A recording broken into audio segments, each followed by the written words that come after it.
क्या नाम हुआ सर आपका? मेरा नाम डॉक्टर संजीव कुमार हुआ। जी। हम city multi speciality hospital Amber Chowk Bihar Sharif के डायरेक्टर हैं अभी। जी।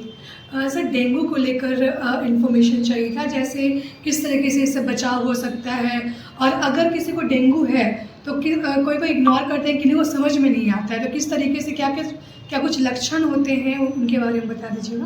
देखिए, डेंगू जो मेनली है वो मच्छर काटने से होता है। मच्छर जो है एडिस एजिप्टी और एडिस एल्बोपिक्टस होते हैं, तो वो मच्छर मेनली दिन के टाइम में काटता है। तो हम लोग को जो है वो दिन में प्रिकॉशन लेना है, रात में जैसे रहते वैसे रहना है। दिन में प्रिकॉशन ये लेना है कि या तो हम लोग को मस्टर्ड ऑयल फुल स्लीव्ड कपड़ा पहनने हैं।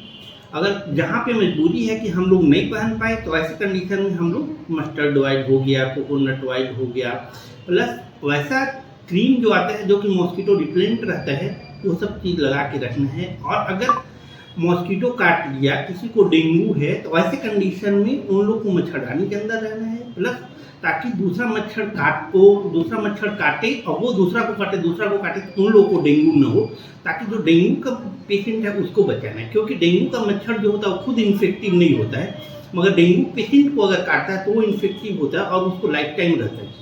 वो मच्छर में डेंगू लाइफ टाइम रहता है, तो हमेशा जब जिसको फिर काटेगा उसको होगा।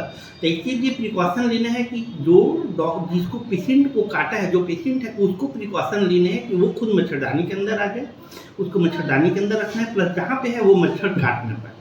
प्लस मच्छर से वो बचने का जो उपाय है कि मच्छर कैसे नहीं काटे, तो हम लोग मच्छर को पनपने ही नहीं दें। तो उसके लिए जो मच्छर होता है मेनली डोमेस्टिक, घर के अगल बगल जो जहाँ पे पानी स्टोरेज होता है वो चीज़ में मेनली पनपता है और लार्वा से अडल्ट बनता है। तो उस पानी को हम लोग को 7 दिन के अंदर साफ करना है।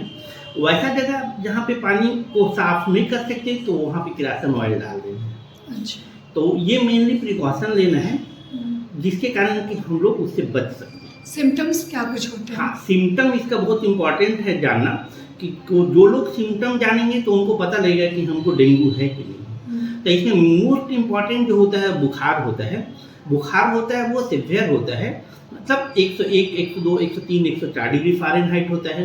तो हम लोग को प्रिकॉशन उसमें ये लेना है कि 104 डिग्री से बुखार को नीचे रखना है, क्योंकि 104 डिग्री से ऊपर रखते तो फिर हम लोग को बॉडी में बहुत सारा अल्ट्रेशन होने लगता है, ब्रेन में मेटाबॉलिक इंसेफेलोपैथी वगैरह ये सब जितना चीज़ होता है, सीजर वगैरह आने लगता है। 104 से ऊपर फीवर आता है तो इसीलिए मेडिसिन लेना है ताकि 104 से फीवर नहीं है। बाकी हम लोग 101 डिग्री पे ट्रीटमेंट शुरू करते हैं। 101 डिग्री फीवर है तब हम लोग देते हैं। 101 डिग्री तक हम लोग बॉडी को वार्म होने देते हैं, ताकि उसमें बॉडी का जो है अपना इम्यून सिस्टम और प्लस वार्म जो होता है वो बैक्टीरिया को और वायरस को मारता है। तो मेनली एक तो हो गया फीवर, दूसरा होता है सीवियर हेडेक। वो हेडेक जो होता है वो बहुत सीवियर होता है। तीसरा होता है retro orbital pain. Retro orbital pain जो होता है मतलब आँख के पीछे का दर्द, और ये बहुत सीवियर होता है, और ये जब प्रेस करते हैं तो फिर वो पेन होता है। फिर होता है उसका मायल्जिया होता है। मायल्जिया का मतलब होता है मसल में दर्द। तो उसके बाद होता है skeletal pain. Skeletal pain mainly joint में दर्द होता है, उसको आर्थराल्जिया बोलते हैं। उसके बाद नौजिया होता है, लगे उल्टी होगा तो उल्टी नहीं होता है तो उसको नौजिया बोलते हैं। फिर वोमिटिंग होता है जो उसमें उल्टी हो जाता है, प्लस जो रैश होता है पूरा बॉडी में जो है वो रैश होता है, लाल लाल का चक्का दाना आ जाता है। वो रैश जो होता है वो मैक्रोपैपुलर रैश आता है। तो मेन इतना सिम्टम है इम्पॉर्टेंट जिससे कि हम लोग जान सकते हैं कि डेंगू है। सर एक और क्वेश्चन और था, कुछ लोग होते हैं कि बस नॉर्मली दवाई ले लिए मेडिकल स्टोर से और खा लिए, डॉक्टर को दिखवाने का कंसल्ट करने का वो ज़रूरत ही नहीं समझते। हम तो खुद ही सलाह दे रहे हैं। अभी हम 18 जगह पे डेंगू के बारे में बता चुके हैं, जिसमें 16 में 2 कोचिंग है, बाकी 14 स्कूल है और 2 कॉलेज, नालंदा कॉलेज और किसान कॉलेज में जो हम डेंगू के बारे में चर्चा कर चुके हैं। इसमें हम बता चुके हैं कि घर पे कब रहना है, घर से बाहर हॉस्पिटल में रहना है।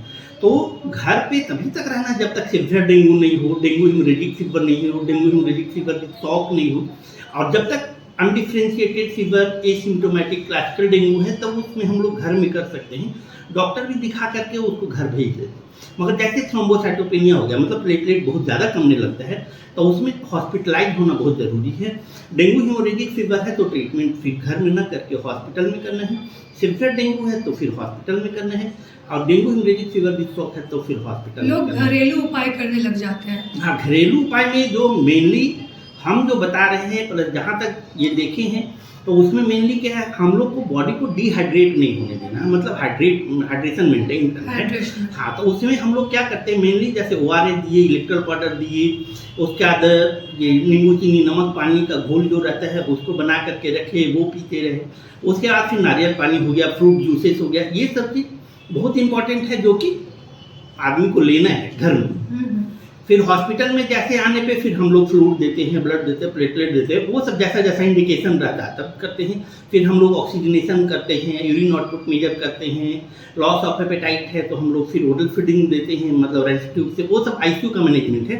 और ये जो मोर्टेलिटी है ना डेंगू हेमोरेजिक फीवर भी, सब 40 से 50% मरने का संभावना 40 से 50% रहता है, और हम लोग अगर ICU में ट्रीटमेंट करते हैं तो संभावना लेस देन 1% हो जाता है। तो इतना है कि हॉस्पिटल में ICU में ट्रीटमेंट है।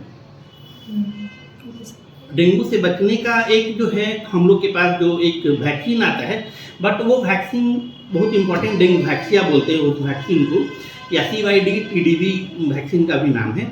और ये मेनली 9 से 45 साल के एज में लगाते हैं, मगर उसी को लगाते हैं जिसको कि पहले से डेंगू हो गया। अच्छा, ठीक है, तो ये चीज़ बहुत इंपॉर्टेंट है। प्लस जो छोटा बच्चा रहता है, मतलब इन्फेंट रहता है या प्रेग्नेंट मदर रहती है, तो उसमें जो इन्फेक्शन होता है तो उसके चलते क्या है कि प्रेग्नेंट मदर में एंटीबॉडी बनता है डेंगू के लिए, और वो प्लासेंटल से ट्रांसफ़र हो जाता है मदर में। तो वो जो इन्फेंट होता है, जन्मता है, उसको भी अगर मच्छर काटता है तो वो सिवियर डेंगू में होता है। तो वो बहुत ख़राब है, क्योंकि वो प्लासेंटल ट्रांसफ़र से तो किसी को पता नहीं है कि तो छोटा बच्चा है, ये हो जाएगा, तो इसलिए उसको हमेशा मच्छरदानी में ढक के रखना है। छोटा बच्चा प्लस ऐसा जो कि अपना केयर नहीं कर सकते, तो उन लोगों को हमेशा मतलब मच्छरदानी के अंदर रखे, हमेशा सोए। हाँ, प्लस जब ये 12 ईयर के बाद से इसका सिवियरिटी कमता है, 12 ईयर के पहले ये बहुत ज़्यादा सिवियर है। ओके। जो मतलब बच्चा जो रहता है तो 12 ईयर के बाद कम से ये इसका इन्फेक्शन सिवियर रहता है, 12 ईयर के बाद कमता है।